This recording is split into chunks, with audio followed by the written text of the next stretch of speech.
Hello guys, I am advocate Dishank from Dishank law academy. आज हम पढ़ने जा रहे हैं आपका sexual harassment of women at work place, prevention, prohibition and redressal act 2013। तो पहले हम जानते हैं कि आपका कब कॉन्स्टिट्यूट होता है, ये एक्ट कब कॉन्स्टिट्यूट होगा, कि मतलब कौन से एक्ट से माना जाएगा। देखिए, एग्रीव्ड वुमेन यानी कि जिसके ऊपर ये हुआ है, ठीक है, जो विक्टिम होगी एक तरह से, अगर हम लोकल लैंग्वेज में बात करें तो विक्टिम वो हमेशा एक वुमेन होनी चाहिए, जैसे ये, ठीक है।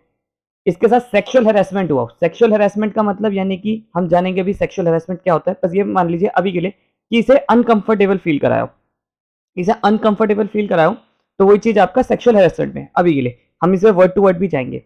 वर्क प्लेस यानी कि कहां पर, जहां ये काम करती है। अब देखिए, यहां पर काम करने का मतलब क्या है। वर्क प्लेस का मतलब है चाहे कोई भी वर्क प्लेस हो, चाहे ये एम्प्लॉयड है या नहीं है, चाहे इसे पैसा मिलता है नहीं मिलता, इसे मेहनताना मिलता है नहीं मिलता, ये चीज आपकी माइंड कोई चीज नहीं रखती। मान लो ये किसी ऑफिस में जाती है एज ए ट्रेनी, यानी कि ऐसे फ्रेशर जाती है, तो भी ये आपका वर्क प्लेस में आएगी। एम्प्लॉयर कौन होता है, एम्प्लॉय कौन होता है, उसके बाद में हम पढ़ते हैं। तो पहली डेफिनेशन हम पढ़ते हैं, एग्री पर्सन। एग्री पर्सन की बात करें तो in relation to work place women any age, यहाँ पर एनी एज की करती है, मतलब कोई भी एज की गर्ल है वो भी मानी जाएगी।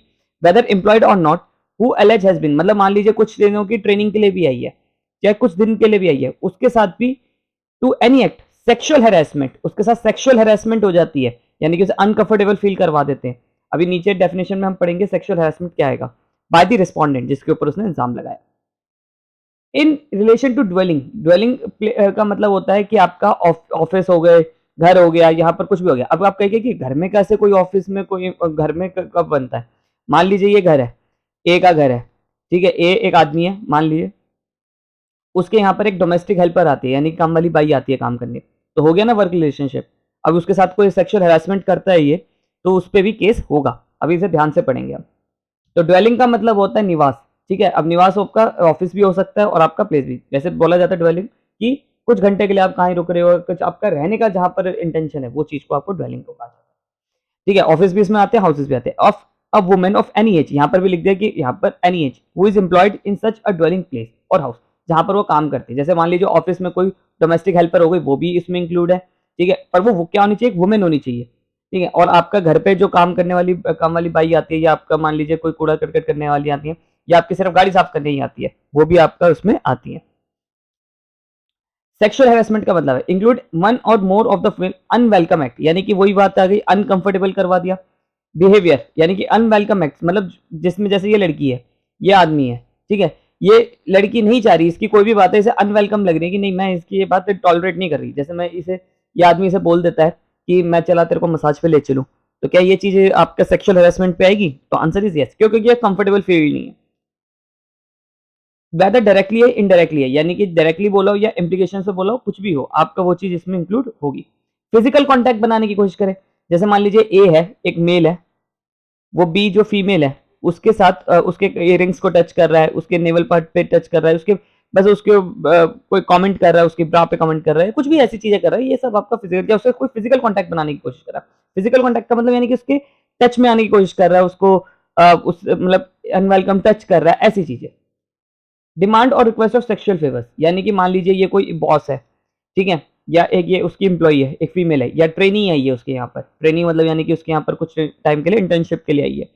अब इससे ये कहता है कि मैं आपसे सेक्सुअल फेवर ले रहना चाह रहा है, कुछ इनडायरेक्टली भी बोल रहा है, डायरेक्टली बोल रहा है कि आप समझ सकते हैं सेक्सुअल फेवर के लिए, मतलब इससे कोई रिश्ता बनाना चाह रहा है सेक्सुअली, वो चीज उसके साथ करा तो वो भी हैरेसमेंट में आएगा।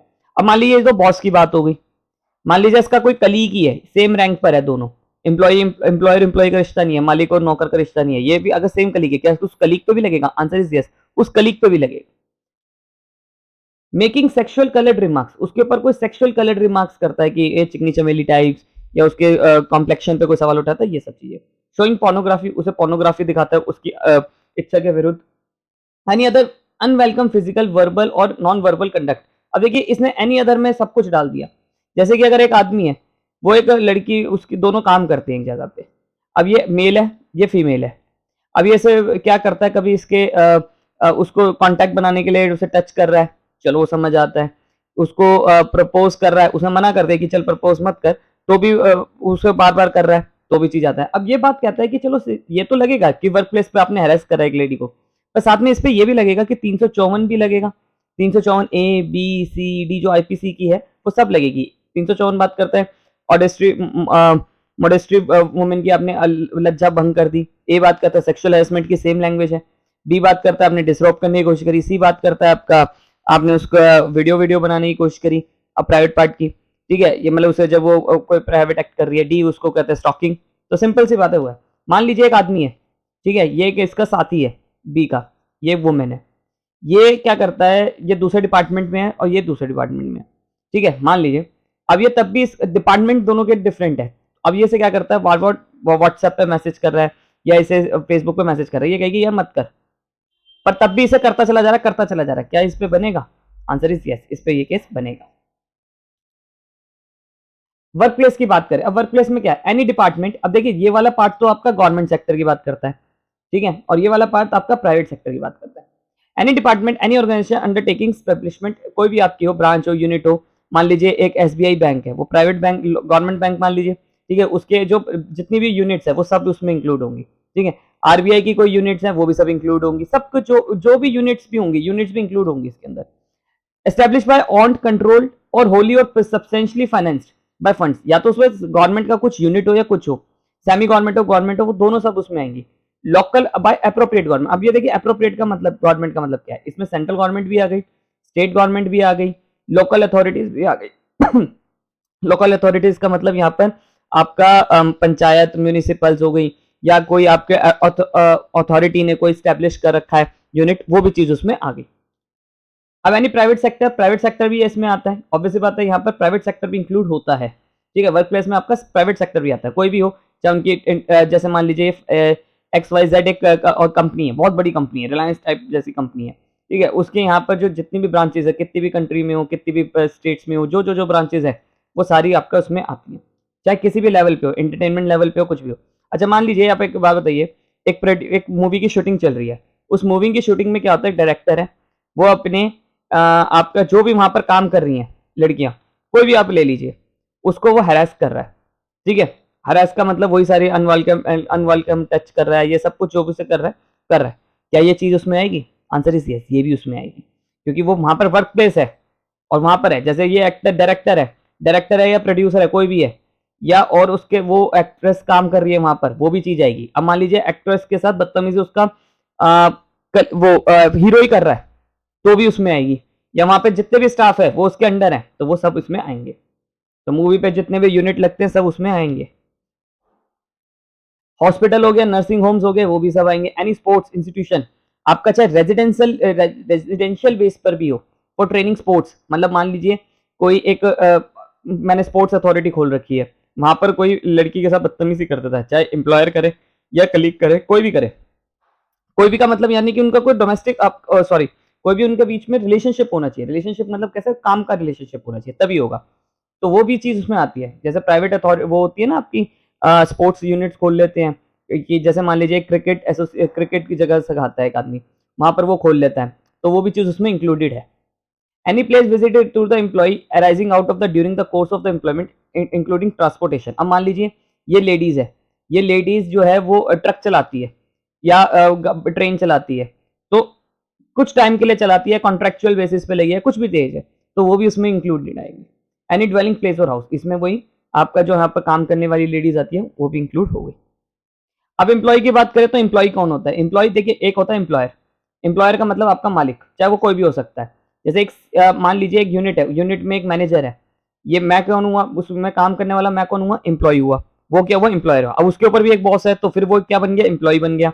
उसका वो बॉस क्या बन गया, एम्प्लॉय बन गया, एम्प्लॉयर बन गया। तो ऐसे चलता रहता है। एम्प्लॉय मतलब आपके जो नीचे है, एम्प्लॉयर मतलब जो ऊपर है। अब इसमें क्या लिखा है, एम्प्लॉय मीन्स काम करने वाला, means a person employed at a work place for any work, चाहे वो रेगुलरली काम करने के लिए हो या टेम्परेरी काम करने के लिए हो या डेली वेजेस पे हो, दिहाड़ी बेस पे भी लगा हुआ है, तो भी इंक्लूडिंग है। और थ्रोट एनी एजेंट भी इंक्लूडिंग कॉन्ट्रेक्चुअल।